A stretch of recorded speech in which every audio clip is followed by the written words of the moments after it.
Hello and welcome back. This is video number 3, and we're going to talk about how you can get access to your Facebook ad pixel and how you can also go about creating new ones. So all you have to do is simply go to business.facebook.com and log into your business manager, as we talked briefly about this in the previous video. And up at the top, you want to put your mouse over here, and to the right, you're going to see Measure and Report. And underneath this, you're going to see Events Manager and Pixels. So what you want to do is you can either click on Pixels or Event Manager. In this case, we'll click on Pixels. Now, bear in mind that the user interface can change, but a lot of times it will be the same in terms of what to access and what you have access to and all that. So really what you're interested in are the pixels. So right now in this account, you can see that I have several pixels, and we can get an idea of the traffic that is going to them, the standard events, and we'll talk more about standard events and why they're important in terms of being inside of your funnel, trying to figure out, okay, is this person just a lead? Have they opted in to your landing page? Have they purchased? Have they taken a certain action? So it's wise to create different standard events to get a better idea of who completes certain actions within your funnel. Otherwise, you're not going to know, right? So to create a pixel, all you have to do is click on Add New Data Source, click on Facebook Pixel, and it'll bring up a menu that looks like this. So all you need to do is simply name the pixel. So depending on what you're trying to promote, or put it as your business name, you can put this here as long as you know what that is going to be in the future. So if you name it something that you will have no idea what it is in the future, then that's a concern. So make sure that you name it something that you're promoting, something that is related to your business. And then of course, as an option, you can enter your website URL right here. Now, when you're done, you can click Create. Now, before we do that, you can see that it says create up to 100 pixels with your business account. Now, I will say that if you're promoting different products, you may want to have a different pixel for different products. And the reason being is because what the Facebook pixel is it's basically a piece of tracking code that gathers data about the people that visit a certain site. So let's say, for example, that you're promoting scuba diving. So you're not going to want to have ads related to scuba diving and ads related to car repair all on the same pixel. Because what's going to happen is the people that are interested in car repair, Facebook is going to gather that data, and then they're going to gather the other data of the other niche, and then it's going to mesh it all together. So the purpose of the pixel is not just for tracking, but to tell Facebook what kind of customer that you are trying to attract. Because later down the road, as you begin to collect the data, you begin to train the pixel, as they say, then you will be able to create lookalike audiences where you can tell Facebook and say, hey, go out and find customers similar to the people that are visiting this page where the pixel is located. So you want to make sure that you have totally different pixels for totally different niches. So just keep that in mind when you create your pixels. So go ahead and do that, click Create, and you're good to go. Okay, so once you create the pixel and you fill in your name and the website URL, you're going to see this pop-up. The next thing you need to do is get your pixel code. Now, it gives you 3 different options, and of course, like I said, Facebook can change. They change their user face a lot, but what you're looking for is the manually install pixel code yourself.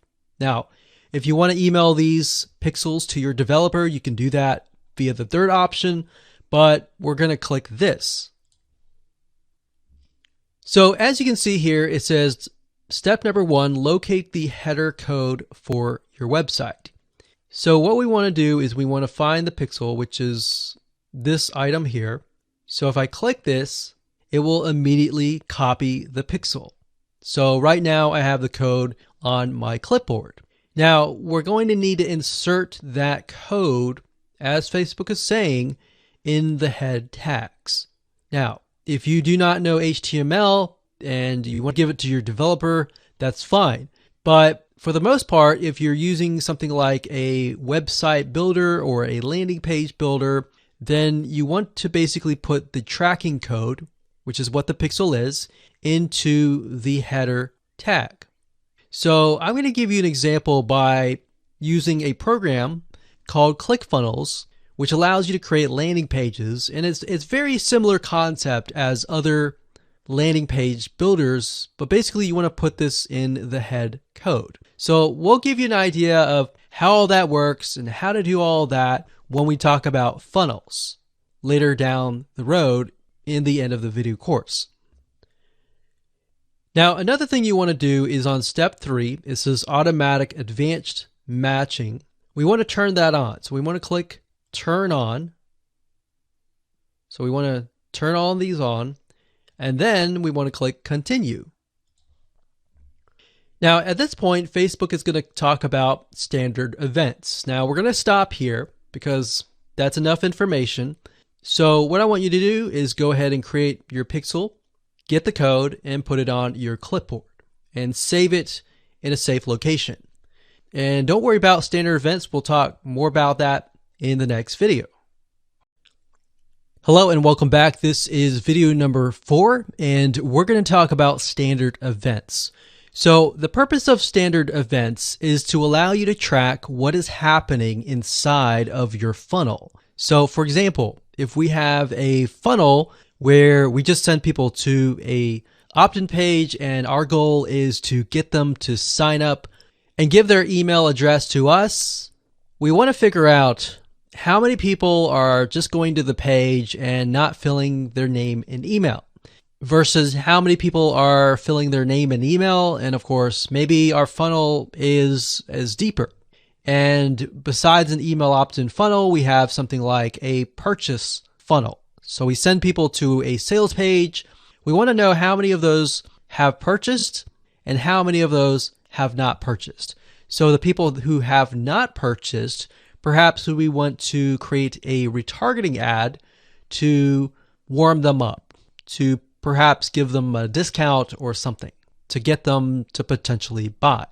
So that's the goal here, is you need to be able to test every step of the way inside of your funnel. Now I'm going to give you some more practical examples in the next few videos where we talk about things like the email opt-in funnel. We'll talk about the purchase funnel, and I'll give you real life examples and how to place your pixels and all of that. But for now, let's talk about the standard events. So this gives you an idea of the standard events that Facebook has pre-created for you. They have e-commerce and retail, they have automotive, they have education, they have entertainment and media, they have financial services, professional services, real estate, technology, travel, and other business category. Now, let's just click on one of these. Let's just do e-commerce and retail. So as you can see here, it says view content. This happens when a visit to a content page you care about, such as a product page, a landing page, or an article. So this would be kind of the initial landing page. Then we have the search, we have add to wish lists, we have add to cart, we have initiate checkout, we have add payment info, purchase, subscribe, start trial, and more. Now, how do we apply this to the pixel?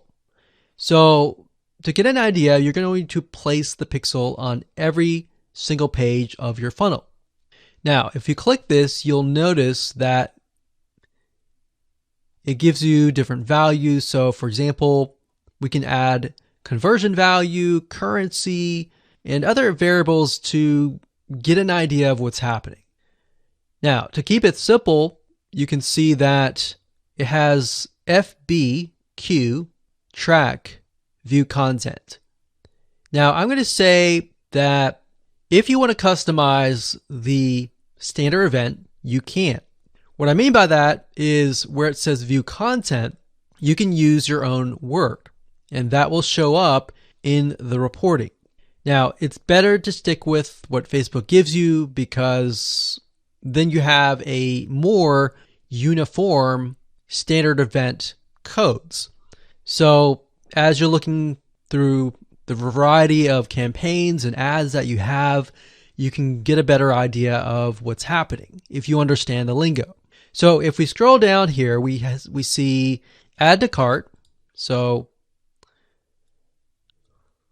you can see that it says FBQ, track, add to cart. So you're basically going to add this code to your header of that page. Now, don't worry, we'll show you how to do all of that in the next few videos. So I just want to give you an idea of how to track every step of the way. So we've got add to cart. We have all these other ones that we talked about. And if we scroll back up, we've got education. So we've got view content, complete registration, purchase, we have contact, we have lead, we have start trial, and more.